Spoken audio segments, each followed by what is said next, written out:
یہ اس زمانے کا ذکر ہے جب بندوق ایجاد نہیں ہوئی تھی اور لوگ تیر کمان سے شکار کھیلتے تھے۔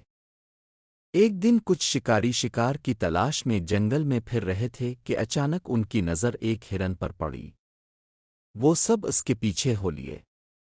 شکاری ہرن کو چاروں طرف سے گھیر رہے تھے اور ہرن اپنی جان بچانے کے لیے ات سے بھاگ تھا۔ جب وہ بھاگتے بھاگتے تھک گیا تب یک گھنی انگور کی بیل کے اندر جا چھپا۔ شکاریوں نے اسے بہت تلاش کیا لیکن اس کا کچھ پتہ نہیں چلا۔ آخر مایوس ہے کر وہ وہاں سے لوٹنے لگے۔ جب کچھ وقت گزر گیا تو ہرن نے سوچا کہ اب خطرہ ٹل گیا ہے اور وہ بے فکر ہے کر مزے سے اسی انگور کی بیل کے پتے کھانے لگا جس میں وہ چھپا ہوا تھا۔ ایک شکاری جو سب سے پیچھے تھا جب وہاں سے گزرا تو انگور کی بیل اور اس کے گچھوں کو ہلتے دیکھ کر سمجھا کہ یہاں ضرور کوئی جانور چھپا ہے۔ اس نے تاک کے کئی تیر مارے۔ اتفاق سے ایک تیر ہرن کو جا لگا اور وہ وہیں ڈھیر ہو گیا۔